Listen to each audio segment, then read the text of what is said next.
Yeah, good afternoon. Welcome back to Football Heritage TV, where we continue our series of 10 in 10. I'm really delighted to say this morning we're joined by ex-Spurs player, football pundit, legend Stephen Caulker. How are you doing, Stephen? Are you well? Afternoon, Savva. All good, thanks. How are you? Yeah, not too bad, not too bad. It's a very, very cold day here in South London, but it's all the better for seeing you. So thank you very much for joining. How's things in general? You well? All good. Just got back from Prague, so it's actually a little bit warmer here than it was in Prague. So yeah, Oh, lovely. Work, pleasure. work What led. was? Yeah, had a charity game over there, and that was deep snow. So Oh, yeah, nice. And you played, or you were I commentating, played. I or? played. I played. Oh, Actually, nice. you know what? Playing reminded me how much I missed it. So let's see what happens in January. I've come back with new things in my mind. Are you one of those that now you've stopped playing? Do you venture away from centre half and you think you're a striker, or did Absolutely. you? How did Yeah, you okay. guess? Did you? How did you guess? I was Yeah, I literally could. I could playing. just. That's it. I was playing in midfield, and then after midfield, I moved up front. There was nowhere I was going backwards. I was like, no. This is my time to enjoy it now. So yeah, I love it. I mean, before we get into the questions, just really, really quickly, am I right in saying that when you were a youngster, you were a midfielder converted to centre half? Is that right? I was literally just before I joined Tottenham, the age of 15. That's when I got put to centre back. Before that, I was actually a midfielder, and I'd gone on loan at a couple of places, and so it's on trial at a couple of places, and hadn't got in. It was actually when I went to centre half. That's when I got signed by Tottenham. So yeah, it's kind of done a full circle now, because now I'm back wanting to play in midfield and just get as many touches on the ball as possible. I love it there. Nice. Well, you're still young enough to keep playing. So, are you still going to keep playing, or are you? Watch this space. Let's see what January Okay. brings. I said I came back. I said late last night, and I just thought, I miss it. I actually really enjoyed being on the pitch. So, there were tough conditions. To say I enjoyed it out there in the freezing cold snow, I've got a love for football for sure. Because I mean, it wasn't for the faint-hearted. Let's see what happens. But I mean, Stephen, listen, I happen to support a football club we both know called Tottenham Hotspur, and they've got a real crisis at centre back right now. So just hit up Angepostecoglou and see if you can grab a game, mate. I've just told you I'm a midfielder now. So, I'm sorry. Well, we've got a crisis there as well. Bentancur's just been injured, so see if you can get a game somewhere in the Tottenham team. Look, let's crack on with these questions. It's nice and simple. For anyone at home, you've seen loads of these before. It's 10 minutes, 1 minute per question. There's no right or wrongs. It's your opinion on whatever we ask you. And most of this is about your career as a footballer. So hopefully you know the answers to this. So let's get cracking. The first question is the best manager that you have played for and why? Best manager ever played under, I'm going to go with Brendan Rodgers. When I was 19 years of age, I was out on loan from Tottenham to Swansea, first time in the Premier League. Got the train up to Swansea, picked me up in his car, drove me around the city, got to know me, introduced me to everyone. I felt part of the family, really. I actually, football clubs and managers often talk about family, but that genuinely felt like a family. And that sort of introduction, I've never had one like it since. And I just go back and go, you know what? He was a real good people person, and he taught me a lot as well about how to play football. How to play with the ball at my feet, and really enjoyed it. I had a good first year in the Premier League, and we managed to beat the likes of Arsenal, City. So yeah, that's definitely for me the best year and the best manager I worked under.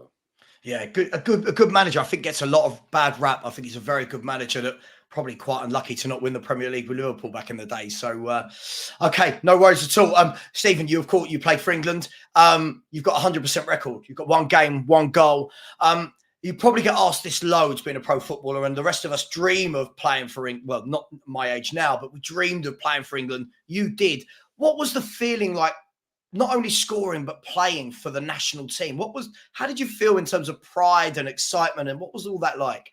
I was super nervous before going on the pitch. I could tell you that much. I was really nervous. I was up against Zlatan. I'd never played against him before, and it was actually a big night. It was. I mean, they were opening the stadium that night, so it was a big crowd, hostile atmosphere. I was feeling really nervous.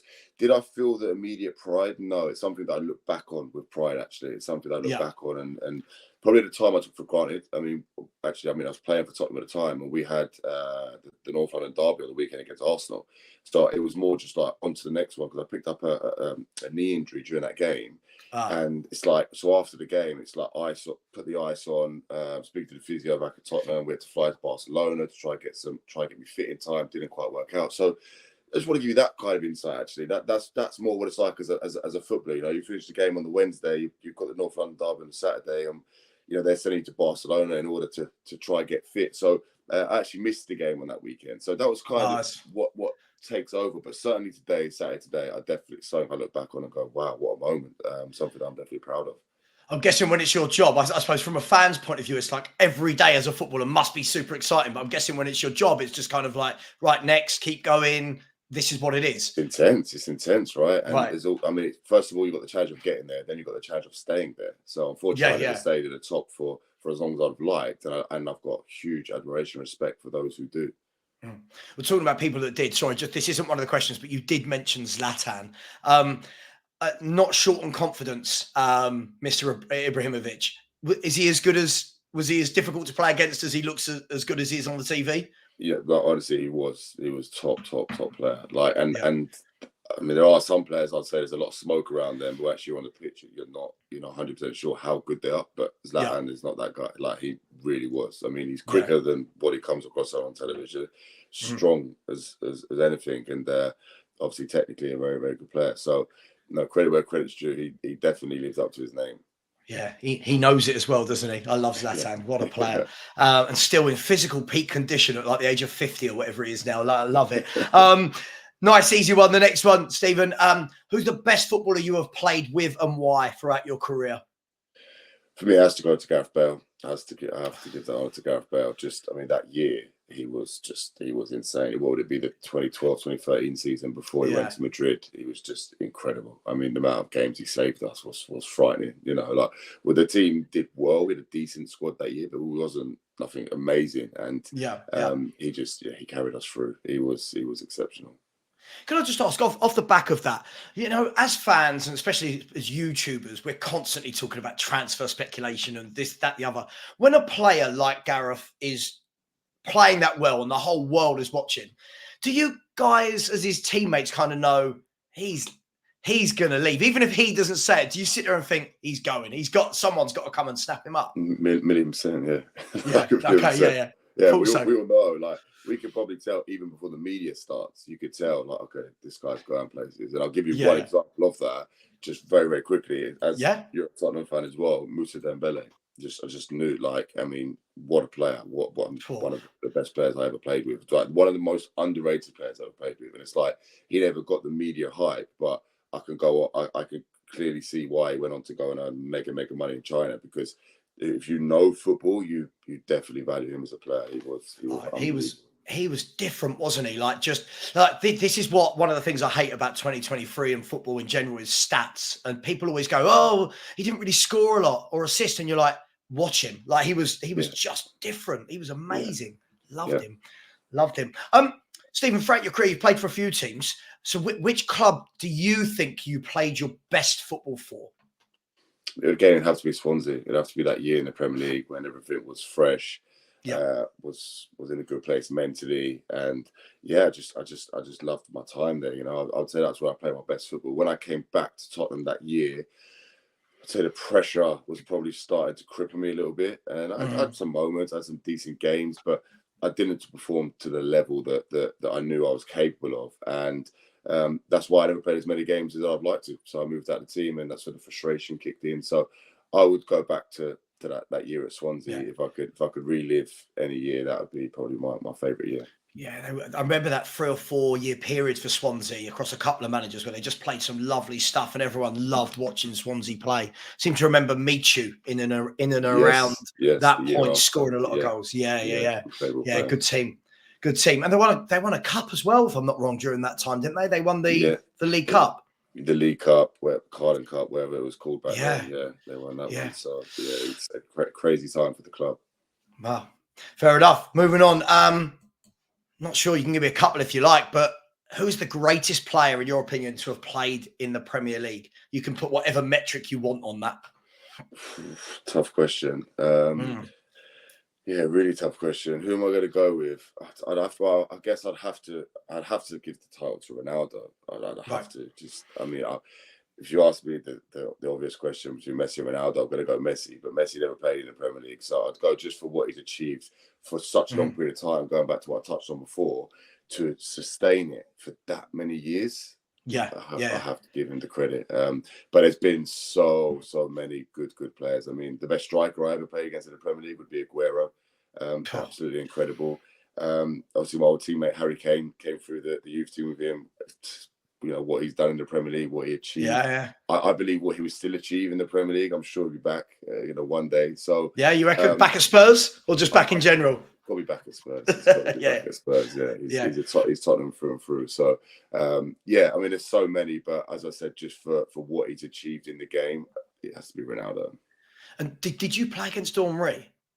Yeah, I played against Henry. I did. Was he like, because this is one of them things where I think Spurs fans, like I've asked loads of people, and anyone who's not Spurs that comes on, like Henry. When it's Spurs fans, I can sort of see them wanting to say, oh, it's Thierry Henry, but they can't quite do it because of the link with the Gunners. I mean, he was breathtaking, wasn't he, Henry? He was something different.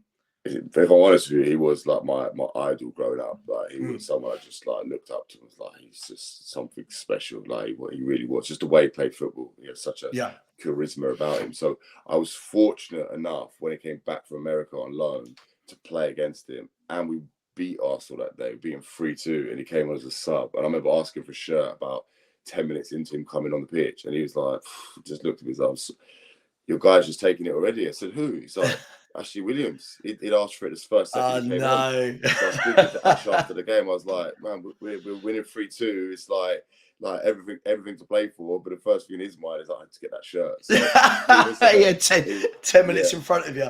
Exactly. I love that. And do you still speak to Ashley Williams now, or do you hold that against him forever? I still hold it against him, yeah, for sure. No, I mean, it was the number 12 shirt. That's the only thing. If it was a 14 shirt from the period before, it would be, even more valuable. But no, I mean, definitely, he was a great player. As I said, there's so many to name. Yeah. I mean, Drogba, another one, top player, incredible to play against as well. So, yeah, there's many Premier League greats. That's why, for me, it's the best league in the world. Yeah. Some top players. My favourite just is Mr. Ginola right there. That's I can't. I loved him. I met him once, and he just smelt and looked amazing as well. So it was just brilliant. Back five. Who was your best mate in the Tottenham setup when you were coming through the ranks? Good question. I don't know if I had a best mate in the sense that we were all so close. So right. I mean, I spent a year on loan at Yeovil with Ryan Mason and John Obika. So we obviously became really close. Was at John Obika's wedding. We're all reunited there. Really good mates with Andros Townsend. Really good friends with Danny Rose. The list goes on. I mean, honestly, like, not just it's kind of a weak answer, if you like, but it's like that literally that youth team was just we were so close. I mean, I don't know if you remember the likes of Dean Parrott as well. We were also he was a youngster.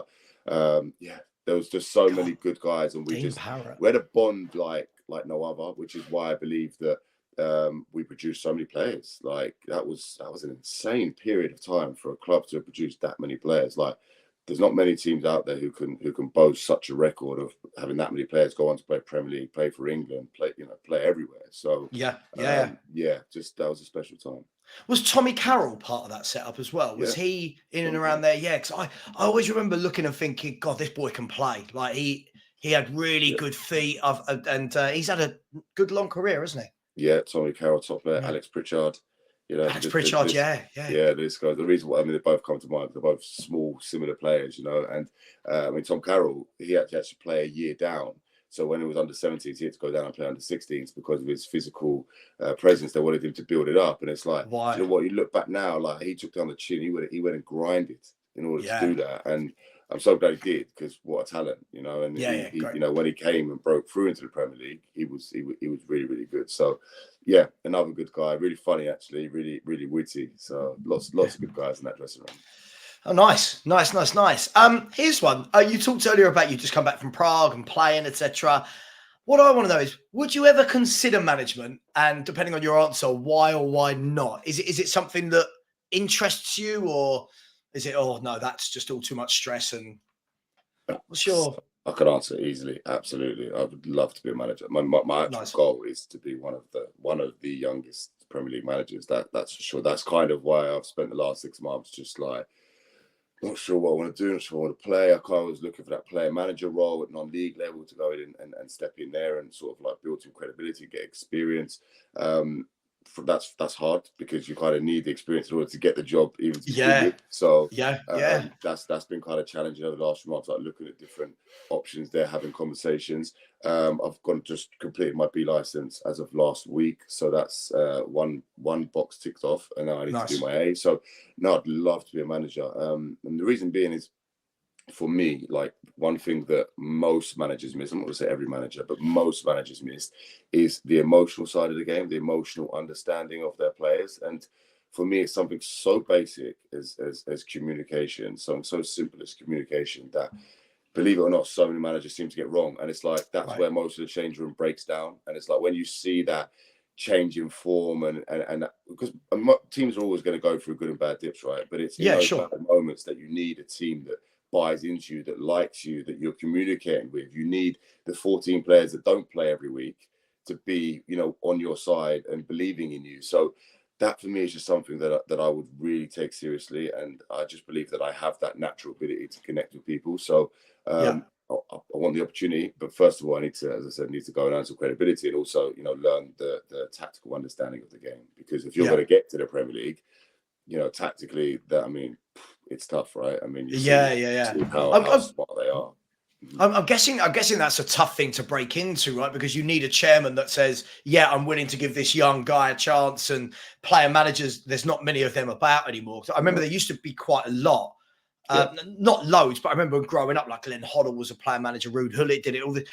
But I don't really see any about now. So I'm guessing that's a really tough thing to break into. It is definitely. I mean, that's why I thought the idea of going down to non-league, because you do have a few non-league sort of player managers there. Also, I don't have until I have an A license, I couldn't do League 2, League 1 anyway, and then you need a pro license to go Championship and Premier League. So I've got lots of work ahead of me, but I felt like I could maybe do it from a young age. I mean, I've been involved with the Sierra Leone national team, and I've been doing an assistant manager role there. So I've got some experience of what it is like on the other side, and I do love it. It's a different kind of challenge, but I really enjoy it. Nice. Well, listen, I hope that works out for you. I really, really do. I would say, I think I might know the answer to this question based on conversation we've had, but who have you formed the best centre-back partnership with in your career, and why?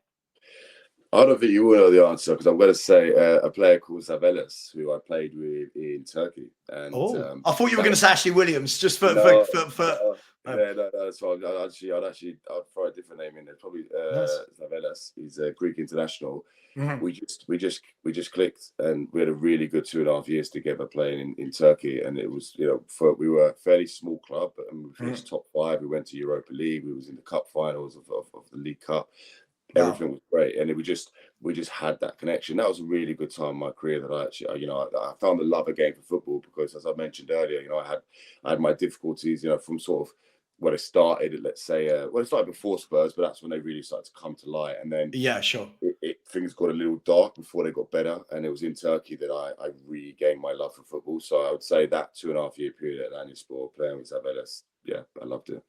Nice. Could I just ask then, again, from an outsider, not being a footballer, when you build a relationship with somebody like that, and then you move back to your own country or move away from that club, do you still keep in contact with those people, or is it kind of like this is just a work thing, never speak again? How does that work in football? Now and again. So it's like, I mean, if I look at my career, and I've worked with, I think 15 clubs, right? So if you look at it, well, that's a hell of a huge number of players I've come across, especially transfer up in and out. So I wouldn't even like to put a number on how many people, but I said with 10 to 15 that I keep in contact with, that you'd go for food with. So a lot become acquaintances. But he's someone I still reach out to. Oh, nice. If he's ever in London, or I'm going to be in Athens, I'm sure we'd have some dinner.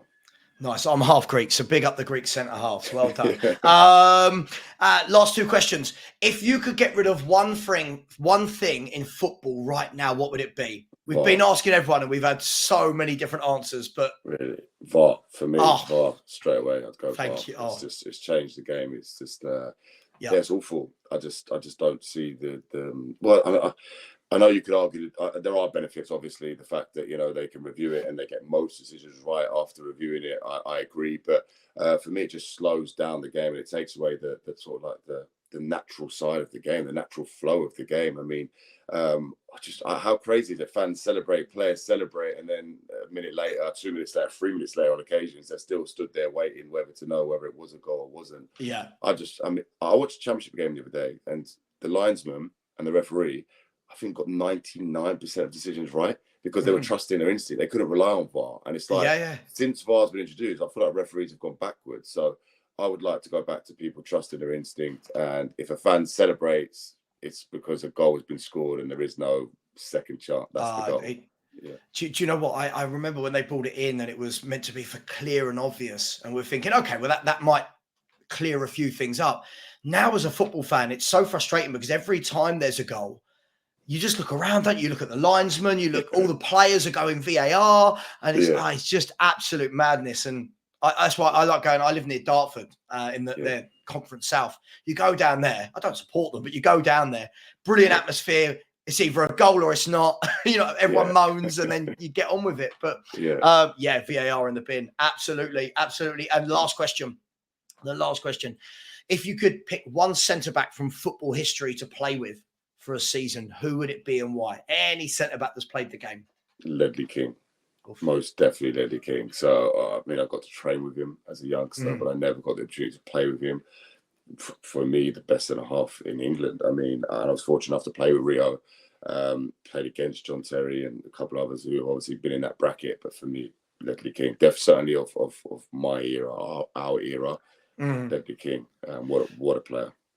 I mean, we all know he was great from a Spurs perspective, but what was it that made him stand out from a professional's point of view? You know, we get it as fans, like he's Spurs and his recovery and the fact that he was always injured but still managed to put in those 90 minutes. But what was it that made him the best for you?